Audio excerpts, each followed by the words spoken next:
I mean, you said Louis Armstrong, right? Yeah. I mean, like, you don't want to mess that up. I know. That's the thing. And it's like the one copy. It's so There's one critical, copy of and this. it's in your hands. I know. Luckily, I can't think of a time I've ever messed up a tape. Hey, Jess here, in New York, New York, on my way to meet mastering engineer. Grammy nominated. Grammy nominated! What? Mastering engineer Rebekah Wineman. Here she is. Hey guys, how are you?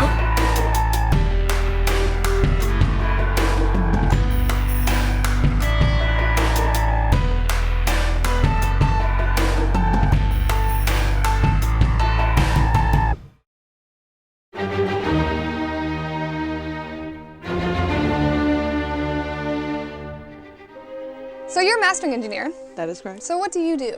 So I think the type of mastering I do is kind of different from other type of mastering engineers just because I'm not touching new material that a living person has done. Okay. I'm usually working with a lot of dead people. Someone has to, right? Someone has to. And it's historical, and it's things that have been released already on LP. And so we're bringing them back, putting them on some CD. Yeah. And the cool thing about it is you have to be conscious of the medium you're putting it on. Because how I think of it is, this sounded the best it could for LP, but now we have to make it sound the best it can for CD. So I think that's pretty cool. So when it comes to archival, and this archival and restoration, it's never going to be touched ever again from the original format, most likely. So we're kind of doing like the last ever, making it the best it can ever be, and then it just sits in a vault for the rest of its life. Amazing. So that's, I guess, a little nerve-wracking in our job, because we have to just be the best. Okay, so obviously I come in and I turn everything on and I get all the gear warmed up. Warmed up? How long does that take? Like, what's a good warming period? For me, like, until I'm like ready to work. Oh, look at that. So exciting. I love this. So we put this tape on. Oops, get this guy out of the way. And take the tape off of there.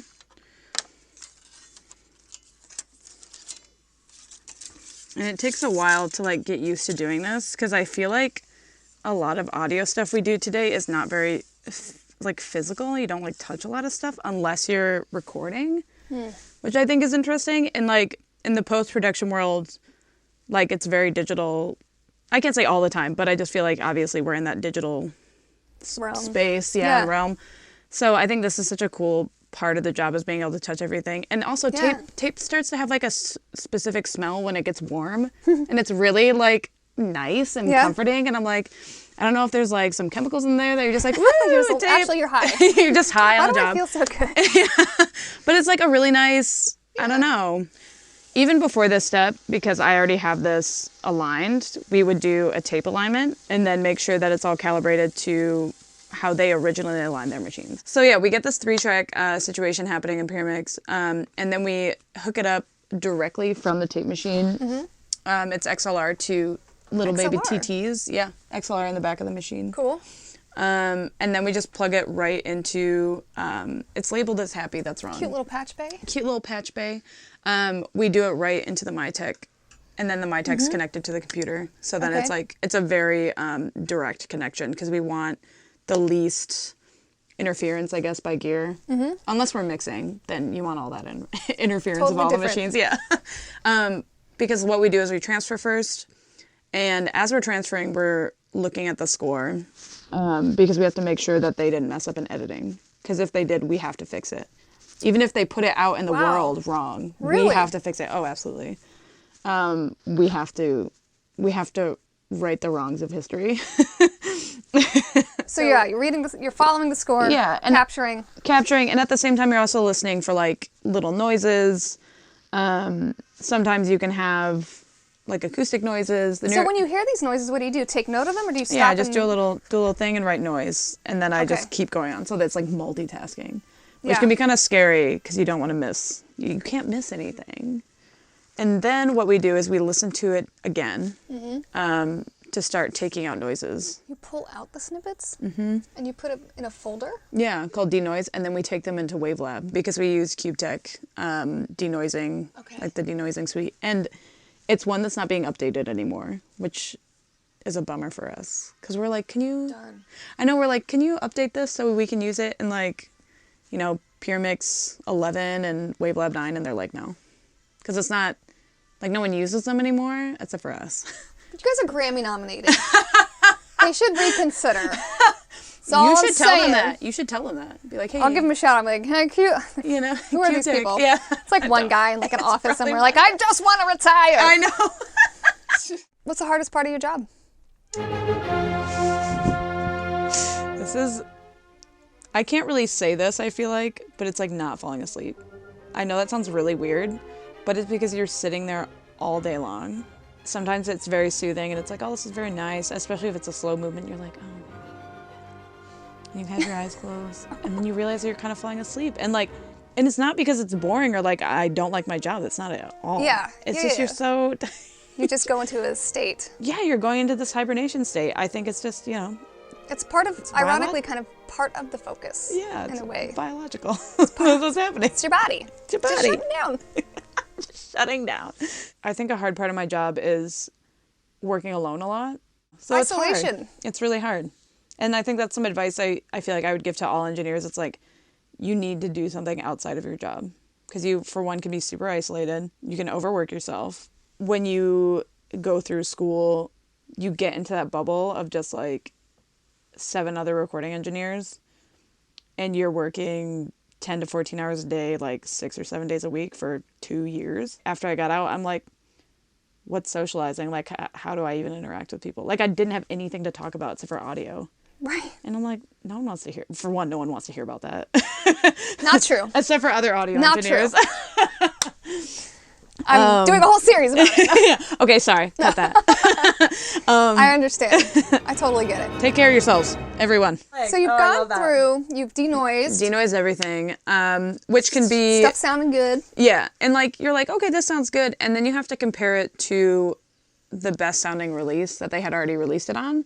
It's so you cool. compare it to like the super amazing, yeah, the one that they did. the best version that they've done. And then we mix it. You mix it. We mix it. What does that mean?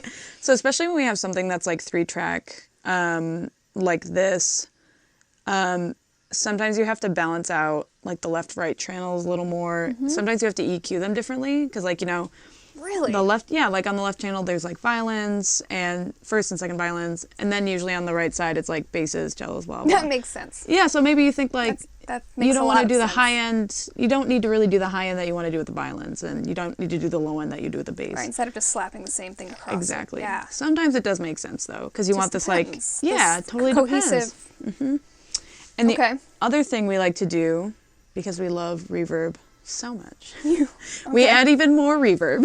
You add even more reverb. So we like to use Lexicon, PCM 92. Boom, right there. We're all about it. And it depends because like we like to just kind of use this is the way I am preferential about reverb is I like to add like a subtle reverb to kind of glue everything together. It's almost like how some people use compression to glue things together. But in classical music, you can't do that because compression is like, I think, a dirty word. The worst enemy. I mean, I know in classical music. Classical's all about dynamics, right? Yeah, exactly. And your frequency range is it's crazy. insane. It's stacked. Yeah. So. Yeah. Cool. Yeah. So. Yeah. I can't do music. You should just just come work here. It'll be great. Just get out of here. Let me take over. You started off playing oboe. Yeah. Which is awesome. Thanks. But how did you get into audio? Was there a defining moment in your life where you're like, oh, audio, that's me? Anything like that? I got a scholarship to go to school. Like, that was the reason I went to school. It's like, oh, hey, they're going to give me money to play. So why? Sure. I'm going to do this. Okay. What the hell? Yeah, what the hell? So they had a degree in recording there. And my mom was the one was like, well, you like, science and stuff, and you like music. She's like, why aren't you a recording engineer? And I'm like, I don't even know what that is. Like, Mom, what is that?